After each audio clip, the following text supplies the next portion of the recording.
Hi friends, कैसे हैं आप सब। एक बार फिर से स्वागत है आपका मेरे यूट्यूब चैनल पर प्रैक्टिकल एस्ट्रोलॉजी विद रवीन पुरोहित में। तो फ्रेंड्स अपन डिस्कस कर रहे थे हाउसेस जो होते हैं एक जन्म कुंडली में, राइट, उनके बारे में। 7 हाउसेस अपन डिस्कस कर चुके थे। मैं आपको वीडियो में बता चुका था दैट फर्स्ट हाउस का क्या महत्व होता है, इंपॉर्टेंस क्या होती है, second, third, fourth, fifth, six, seventh. आज अपन डिस्कस करेंगे एट्थ हाउस के बारे में, राइट। नया टॉपिक अपन स्टार्ट करेंगे, एट्थ हाउस, एक जन्म कुंडली का एट्थ हाउस। नया टॉपिक स्टार्ट कर रहे हैं आज। उससे पहले एक बार वापस आप सबसे रिक्वेस्ट है दैट प्लीज़ प्लीज़ लाइक कीजिए मेरे वीडियो को, जितना ज़्यादा हो सके शेयर कीजिए मेरे वीडियोस को, एंड प्लीज़ मेरे चैनल को सब्सक्राइब कीजिए।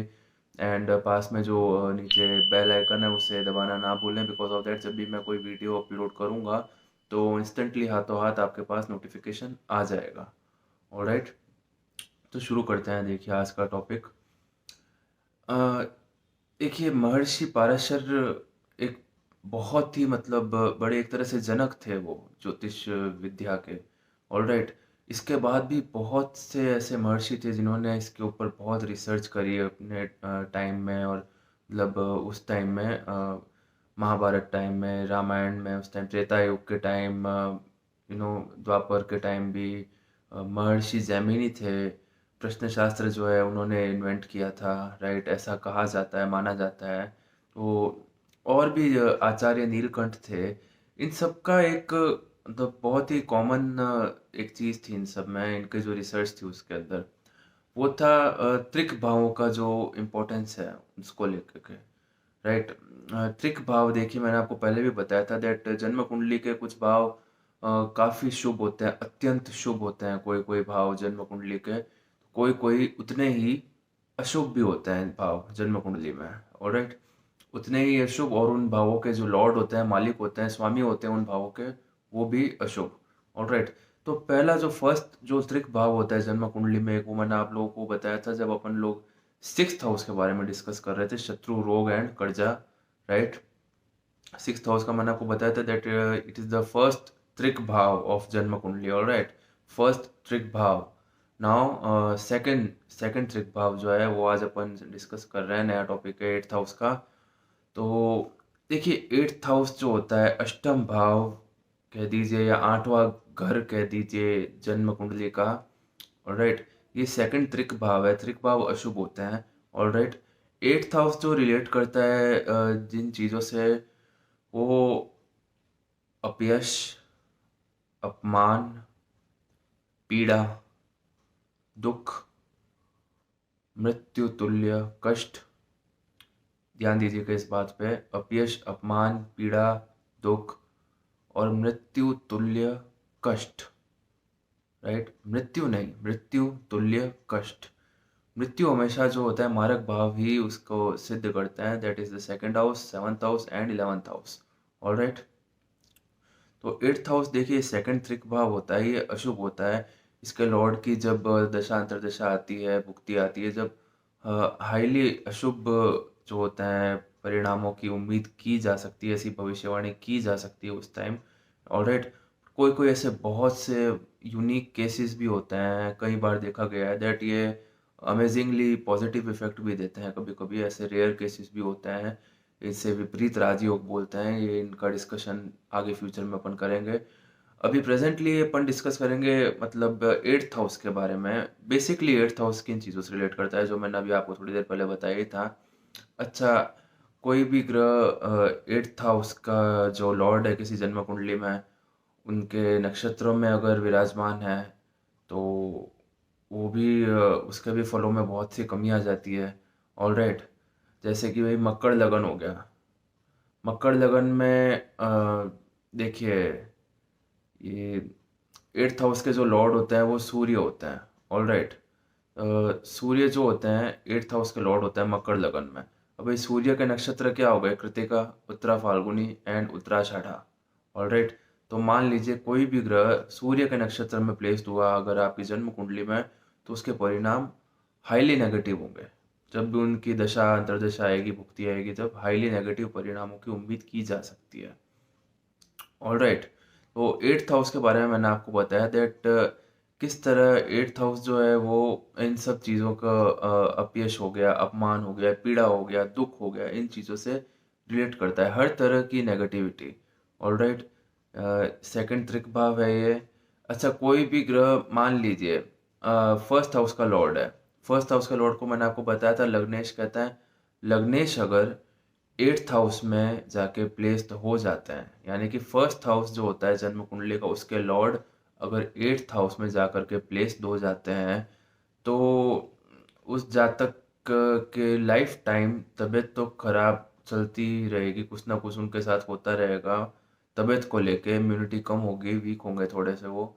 कुछ ना कुछ कोई स्किन डिजीज़ या इस तरह की कोई भी तरह की डिजीज़ लाइफ टाइम उनका हाथ पकड़े हुए ही रहेंगे। बट साथ में ये होगा, देखिए लग्नेश है तो अपना पॉजिटिव इफेक्ट तो छोड़ेगा नहीं। तो 8th हाउस में जब जाएंगे तो वहाँ पे उस जातक की आयु भी बढ़ा देंगे। ऑलराइट। आयु बढ़ जाएगी उनकी।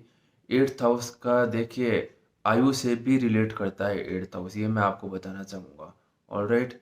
अच्छा, 8th हाउस जो होता है उसका जो कारक ग्रह होता है, मेन सबसे कारक ग्रह, वो शनि ग्रह होते हैं। ऑलराइट। शनि जो होता है वो 8th हाउस के कारक ग्रह होता है। तो मान लीजिए जैसे कि कर्क लगन की कुंडली हो गई, तो कर्क लगन की कुंडली में तो ऑलरेडी शनि जो है वो 8th हाउस के लॉर्ड पहले से ही होता है। ऑलराइट। इसके बाद कारक भी हैं 8वें भाव के। तो उन शनि की कर्क लगन वालों के जो जातक होते हैं उनकी दशा भुक्ति में परम मतलब शनि मारक भी होता है कर्क लगन में, और अष्टमेश भी होता है 8th हाउस का लॉर्ड। तो परम अशुभ परिणामों की उम्मीद की जा सकती है, अगर कोई अलग कोई दूसरी तरह का कोई यूनिक केस ना हो, कुंडली में कोई अलग तरह का योग बना हुआ ना हो तो। ऑलराइट। तो 8th हाउस में देखिए जैसे अच्छा 5th हाउस के लॉर्ड हो गए। 5th हाउस मैंने आप लोगों को बताया था, प्रेम, प्रारंभिक विद्या जो है विद्या, स्कूल एजुकेशन एंड संतान मेनली, इससे भी रिलेट करता है। ऑलराइट। 5th हाउस का लॉर्ड अगर 8th हाउस में हो गया प्लेस्ड, तो संतान उत्पत्ति में बाधक रहेगा। राइट। उसके बाद भाई 7th हाउस का लॉर्ड ले लीजिए। 7th हाउस का लॉर्ड अगर 8th हाउस में प्लेस्ड हो गए, ऑलराइट, तो विवाह में प्रॉब्लम आएगी। विवाह होते ही शायद कुछ टाइम बाद अलगाव भी हो जाए, या फिर आपका जिनसे विवाह होगा उनकी आयु कम हो सकती है। ऑलराइट। 4th हाउस का लॉर्ड ले लीजिए 8th हाउस में, प्रॉपर्टी डिस्प्यूट्स रहेंगे, हमेशा कुछ ना कुछ प्रॉपर्टी को लेकर लड़ाई झगड़े रहेंगे। ठीक है। तो ओवरऑल आप इस चीज़ को नोटिस कर रहे हैं कि कोई भी भाव का लॉर्ड अगर 8th हाउस में जाके किसी की जन्म कुंडली में बैठ जाता है, तो उस भाव के जो फल हैं, उसके जो परिणाम है, उसमें कोई ना कोई कमी तो आएगी ही आएगी। उनके वो शुभ प्रभावों को, उसके परिणामों को वो ज़रूर कम करेगा 8वां गढ़ जो है। तो इतना मतलब हाईली नेगेटिव और अशुभ जो ये होता है, जो 8वां घर होता है। राइट। देखिए मैं कोई कोई जो होते हैं मतलब जो एस्ट्रोलॉजर, कोई कोई ऐसे भी लोग होते हैं दैट 8th हाउस की दशा से जातक को डराते भी हैं। राइट। दैट आपके तो 8th हाउस के दशा आ रही है, बहुत प्रॉब्लमेटिक रहेगी, ये वो होता है, प्रॉब्लमेटिक तो होती है।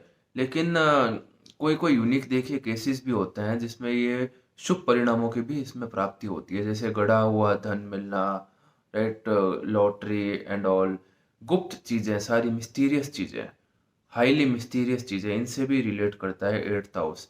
आकस्मिक एकदम लाभ एकदम से। ऑलराइट। तो ऐसा नहीं है, हमेशा देखिए अपन को नेगेटिव और पॉजिटिव हर तरह के एस्पेक्ट जो है उनको लेकर चलना चाहिए किसी भी जन्म कुंडली का, अगर आप प्रेडिक्शन करना चाहोगे तो। राइट। आप उसके हर चीज़ के पॉजिटिव एस्पेक्ट भी कैलकुलेट करिए और नेगेटिव एस्पेक्ट्स भी। ऑलराइट। अच्छा, एक एग्जांपल डिस्कस करते हैं। कर्क लगन की अपन बात कर रहे थे, दैट वहाँ पे 8वें भाव का कारक तो शनि हर कुंडली में होता ही है, लेकिन कर्क लगन की कुंडली में 8वें घर का लॉर्ड भी होता है और 7th हाउस का लॉर्ड भी होता है। तो मार्केश भी हुआ और अष्टमेश भी हुआ शनि कर्क लगन की कुंडली में। अब मेरे एक रिलेटिव है, ऑलराइट, उनकी कर्क लगन की कुंडली मैंने देखी थी काफ़ी सालों पहले ही। राइट। तो उसमें शनि जो है अपनी उच्च राशि में विराजमान थे, 4th हाउस में, कर्क लगन की कुंडली थी। ऑलराइट। तुला राशि में शनि विराजमान थे, हाईली पावर में आए हुए। तो देखिए 8th हाउस के लॉर्ड होके हाईली पावर में आए हुए, सबसे पहले तो जातिका का जब जन्म हुआ था तभी उसकी मदर की तबीयत बहुत ख़राब हुई थी। ऑलराइट, बहुत ज़्यादा ख़राब हो गई थी उनकी मदर की तबीयत। उसके बाद कुछ सालों बाद मदर उनके चल बसे। ऑलराइट, तो आप देखिए किस तरह फोर्थ हाउस के जो परिणाम है उसको उसमें मतलब एक कमी लेकर आ गए एट्थ हाउस के लॉर्ड। एट्थ हाउस में कोई ग्रह बैठ गया तो उसमें कमी आएगी उसके परिणामों में। एट्थ हाउस का लॉर्ड खुद जा बैठा है नेगेटिव वे में ज़्यादा पावर लेके, तो उस भाव को वो डाउन करेगा। तो इस तरह की देखिए कैलकुलेशन होती है, ये सारी आपको ये सब समझनी पड़ेगी। ऑलराइट, तो I know that it's little bit tricky, थोड़ा सा ट्रिकी है, ये कंफ्यूजिंग है। बट अगर आपको इंटरेस्ट है इस फील्ड में, इस सब्जेक्ट में, तो आप ज़रूर थोड़ा सा एनालिसिस करने के बाद आपको अच्छे से आप प्रेडिक्शन कर पाएंगे। ऑलराइट, तो आपको आशा करता हूँ मेरा जो फर्स्ट वीडियो है आज का वो समझ आया होगा एट्थ हाउस के बारे में। नेक्स्ट जो वीडियो अपन डिस्कस करेंगे एट्थ हाउस को, उसमें एक एग्जांपल, एक कुंडली जो है हमारे पास, जो कुंडलियां हैं उनमें से एक कुंडली मैं एग्जांपल के हिसाब से आपको समझाऊंगा। अभी जो वो जातिका है उनकी एट्थ हाउस की लॉर्ड की ही महादशा चल रही है, और किस तरह से उनकी वो दशा जा रही है पूरा मैं आपको नेक्स्ट वीडियो में एग्जांपल के साथ समझाऊंगा, दैट कैसे उनकी दशा लगती है, क्या हुआ एंड ऑल दैट। राइट, तो बिगनिंग में आपको ओवरऑल जो एट्थ हाउस का है आपको सिस्टम थोड़ा समझ आया होगा। ओके, तो मिलता है नेक्स्ट वीडियो में। अगर किसी भी तरह का कन्फ्यूजन है, कोई डाउट है, तो आप कमेंट सेक्शन में मुझसे पूछ सकते हैं। You can ask me anything. Alright, contact details भी हम शेयर करते हैं हमारे वीडियो में। ओके, तो आज के लिए इतना ही, मिलते हैं नेक्स्ट वीडियो में। Okay, thank you so much.